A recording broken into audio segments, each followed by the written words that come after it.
Hello students, welcome to my channel Sumi's biology classes. আমি তোমাদের Susmita ma'am.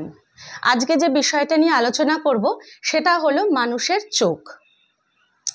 মাধ্যমিকের জন্য এই মানুষের চোখ বিষয়টা কিন্তু ভীষণই ইম্পর্টেন্ট একটা বিষয় এবং লম্বচ্ছেদে অক্ষিগোলকের চিত্রটা কিন্তু তোমাদের আঁকতে আসে, যেটা আমি এখানে বোর্ডে এঁকেছি। পয়েন্টিং সহ আঁকাটা কিন্তু খুব ভালো করে তোমরা প্র্যাকটিস করে নেবে পরীক্ষার জন্য।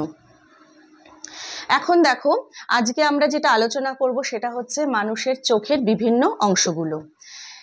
তোমরা তাহলে খুব ভালো করে ভিডিওটা দেখো, আর ভালো লাগলে অবশ্যই বন্ধুদের সাথে শেয়ার করবে এবং আমার চ্যানেলে যারা নতুন আছো অবশ্যই চ্যানেলটাকে সাবস্ক্রাইব করে নিও। আমরা দেখো সবাই জানি যে মানুষের জ্ঞানেন্দ্রিয়ের সংখ্যা হলো 5টা। এই 5টা জ্ঞানেন্দ্রিয়ের মধ্যে কিন্তু চোখ হলো ভীষণই গুরুত্বপূর্ণ একটি ইন্দ্রিয়। এই চোখের সাহায্যেই কিন্তু আমরা সব কিছু খুব ভালোভাবে দেখতে পাই, যার জন্য চোখকে বলা হয় দর্শনেন্দ্রিয়।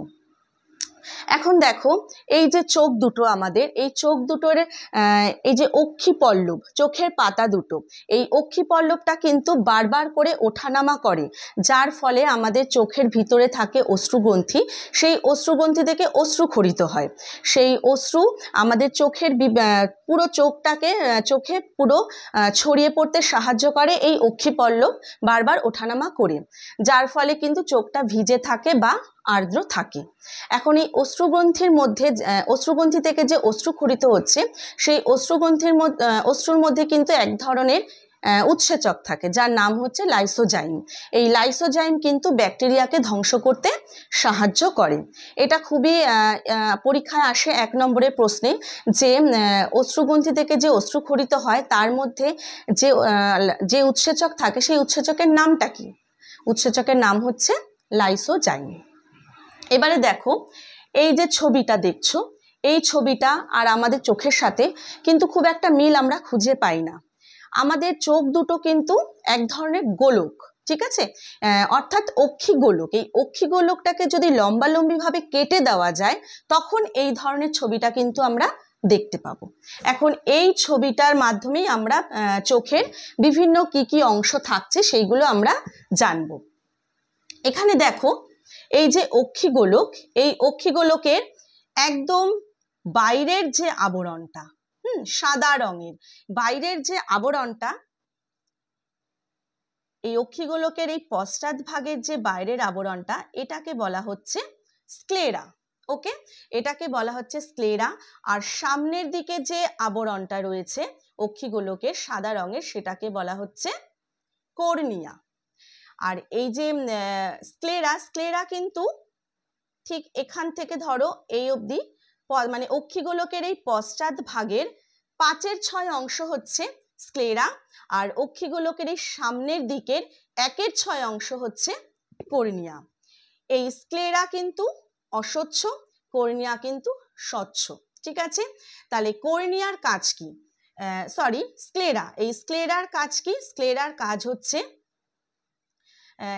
এই অক্ষিগোলকের যে মাঝখানের আবরণ, এটাকে বলা হচ্ছে কোরয়েড। তাহলে স্ক্লেরার কাজ হলো কোরয়েডকে রক্ষা করা, মানে মাঝের যে আবরণটা সেটাকে রক্ষা করছে হচ্ছে স্ক্লেরা। আর এইদিকে যে কর্নিয়া, কর্নিয়ার কাজ কি? কর্নিয়ার কাজ হচ্ছে প্রতিসারক মাধ্যম হিসাবে কাজ করে, অর্থাৎ এখানে আলো প্রতিফলিত হয়, আলো এখানে পড়ে, সেখানে আলো প্রতিসৃত হয়ে লেন্সের মধ্যে যায়। তাহলে এইখানে কর্নিয়ার কাজ হচ্ছে প্রতিসারক মাধ্যম হিসাবে কাজ করে। আচ্ছা, এইবারে দেখো, অক্ষিগোলকের যে মাঝখানের যে আবরণ, এটাও 5/6 অংশ, এটা কালো রঙের, এটাকে বলা হচ্ছে কোরয়েড। ওকে, এই কোরয়েডকে বলা হয় কৃষ্ণমণ্ডল। এখানে মেলানিন নামক রঞ্জক পদার্থ থাকে, যার জন্য এর রংটা কিন্তু কালো। এই কোরয়েডের কাজ হচ্ছে রেটিনা, একদম ভিতরের যে স্তরটা রয়েছে লাল রঙের, এটাকে বলা হচ্ছে রেটিনা। এই রেটিনাকে রক্ষা করাই হচ্ছে কোরয়েডের কাজ। আর তাছাড়া বিচ্ছুরিত আলোর প্রতিফলন রোধ করে হচ্ছে এই কোরয়েড।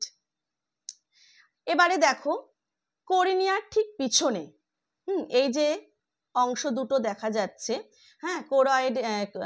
কর্নিয়ার পিছনে এই যে দুটো বৃত্তাকার কালো পেশিময় পর্দা, যেটাকে আমরা ধরো এই যে চোখের যে কালো বৃত্তাকার যে কালো অংশটা, এটাকেই বলা হচ্ছে আইরিশ। এটাকে যখন এরকম ভাবে কাটা লম্বালম্বিভাবে কাটা হচ্ছে তখন কিন্তু এইরকম দেখতে লাগে, ঠিক আছে। এটা হচ্ছে বৃত্তাকার কালো পর্দাময় পেশি বিশেষ, পেশি বিশেষ। এর মাঝখানে দেখো রয়েছে, এখানটা হচ্ছে তারারন্ধ্র।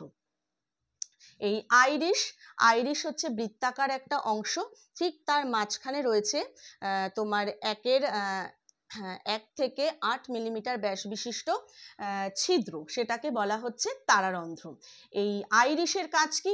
আইরিশ কিন্তু তারারন্ধ্রকে ছোট এবং বড় করে আলোর প্রবেশ নিয়ন্ত্রণ করে। তারারন্ধ্রের মধ্য দিয়ে আলোর প্রবেশ নিয়ন্ত্রণ করে হচ্ছে এই আইরিশ।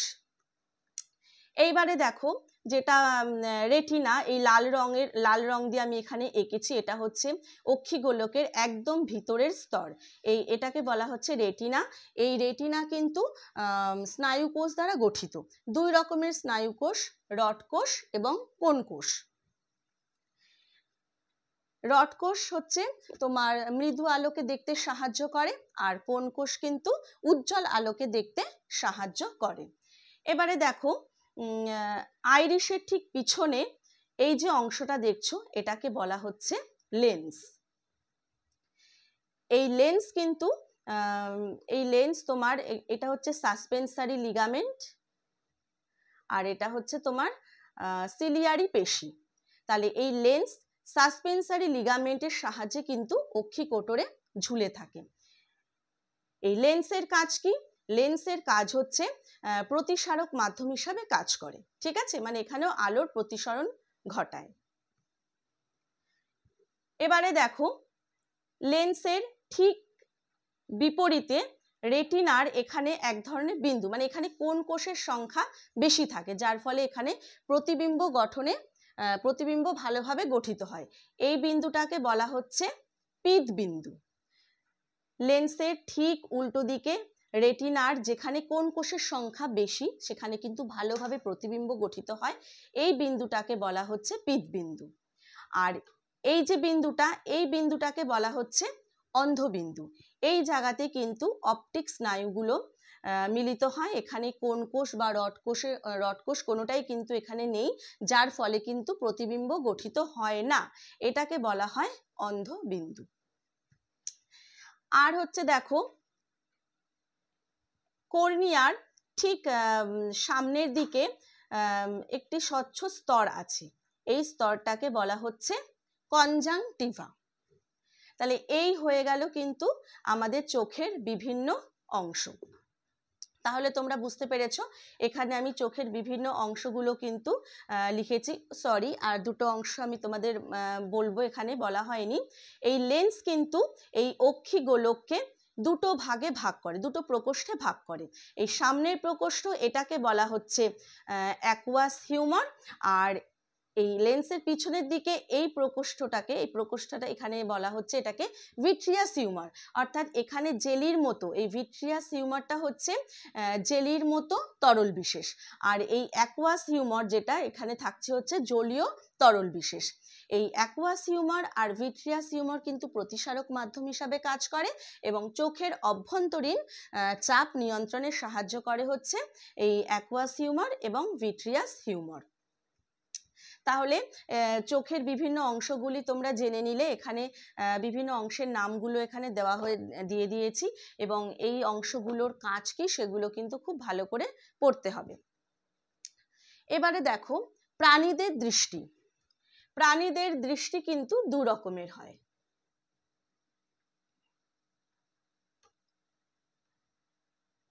প্রাণীদের দৃষ্টি 2 রকম। এক হচ্ছে একনেত্র দৃষ্টি, আর 2 নম্বর হচ্ছে দ্বিনেত্র দৃষ্টি। একনেত্র দৃষ্টি আর 2 হলো দ্বিনেত্র দৃষ্টি।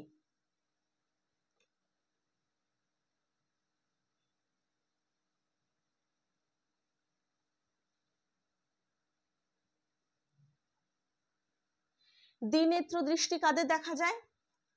মানুষ, বানর, বিড়াল ইত্যাদি। আর একনেত্র দৃষ্টি কাদের দেখা যায়? একনেত্র দৃষ্টি হচ্ছে গরু, ঘোড়া, ব্যাঙ ইত্যাদি। এখন একনেত্র দৃষ্টি আর দ্বিনেত্র দৃষ্টিটা কি? যখন দুটো চোখ দিয়ে আলাদা আলাদা দুটো বস্তুর প্রতিবিম্ব দেখা যায়, তখন সেটাকে বলা হচ্ছে একনেত্র দৃষ্টি। আর দ্বিনেত্র দৃষ্টি যখন দুটো চোখ দিয়ে একই বস্তুর প্রতিবিম্ব দেখা যাবে, তাকে বলা হচ্ছে দ্বিনেত্র দৃষ্টি। এই দ্বিনেত্র দৃষ্টি দিয়ে কিন্তু বস্তুর সঠিক আকার, অবস্থান, দূরত্ব এটা কিন্তু নির্ণয় করা যায়। কিন্তু একনেত্র দৃষ্টি দিয়ে কিন্তু বস্তুর সঠিক আকার, অবস্থান এটা কিন্তু নির্ণয় করা যায় না। তাহলে একনেত্র দৃষ্টি কি, দ্বিনেত্র দৃষ্টি কি এবং তাদের উদাহরণ কাদের ক্ষেত্রে দেখা যায়, এগুলো কিন্তু একটু ভালো করে তোমরা পড়ে নেবে। এইবারে দেখো যেটা বলবো সেটা হচ্ছে উপযোজন বা অ্যাকোমোডেশন। উপযোজন বা অ্যাকোমোডেশন। উপযোজন বা অ্যাকোমোডেশনটা কি? একই জায়গায় স্থির থেকে অর্থাৎ স্থান পরিবর্তন না করে লেন্সের ফোকাস দৈর্ঘ্যের পরিবর্তন ঘটিয়ে বিভিন্ন দূরত্বে থাকা বস্তুকে স্পষ্টভাবে দেখার পদ্ধতিকেই বলা হচ্ছে উপযোজন বা অ্যাকোমোডেশন। অর্থাৎ লেন্সের ফোকাস দৈর্ঘ্যের পরিবর্তন ঘটিয়ে তোমার কাছের কোনো বস্তুকে বা দূরের কোনো বস্তুকে স্পষ্টভাবে দেখার যে পদ্ধতি, তাকেই বলা হচ্ছে উপযোজন বা অ্যাকোমোডেশন। ধরো দূরের বস্তু দেখতে গেলে কি হবে?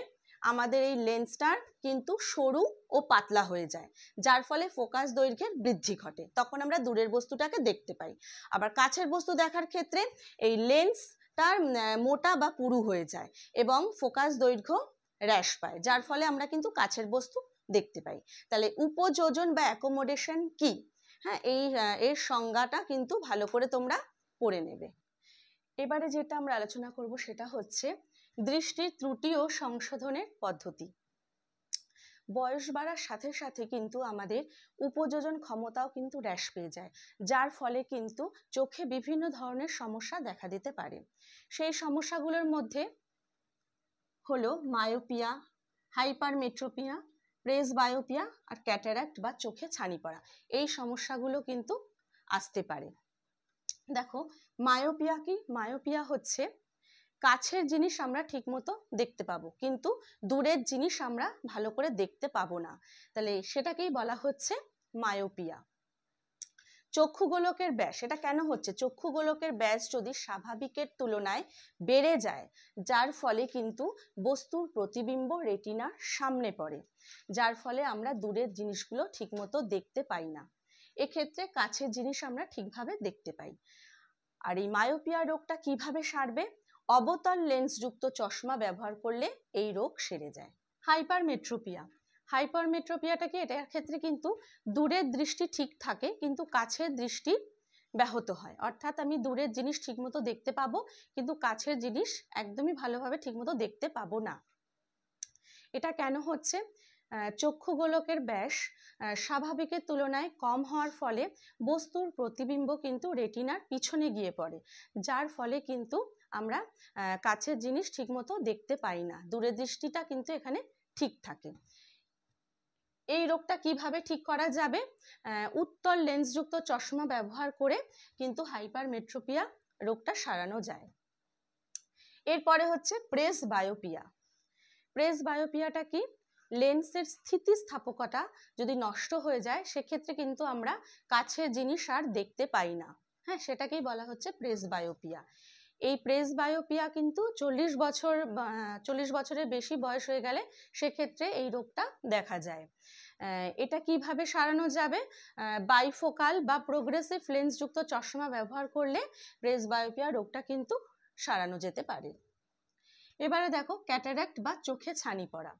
এটা কি, এটা হচ্ছে দেখবে বেশি বয়স্ক মানুষদের কিন্তু চোখের লেন্সটা সম্পূর্ণভাবে অস্বচ্ছ হয়ে যায়, যার ফলে কিন্তু দৃষ্টিশক্তি সম্পূর্ণভাবে চলে যায়, নষ্ট হয়ে যায়, যার ফলে তারা কিন্তু অন্ধ হয়ে যেতে পারে। এই সমস্যা কিন্তু সার্জারি করেই একমাত্র সারানো যেতে পারে। তাহলে এই হলো কিন্তু দৃষ্টির ত্রুটি, বিভিন্ন ধরনের ত্রুটি, মায়োপিয়া, হাইপারমেট্রোপিয়া, প্রেসবায়োপিয়া, ক্যাটারাক্ট বা চোখে ছানি পড়া। এইগুলো একটু খুব ভালো করে পড়ে নেবে। তার আজকে এই অবধি থাক। খুব ভালো করে তোমরা এটা পড়ো। পরের ভিডিও নিয়ে আমি খুব তাড়াতাড়ি তোমাদের সামনে চলে আসবো।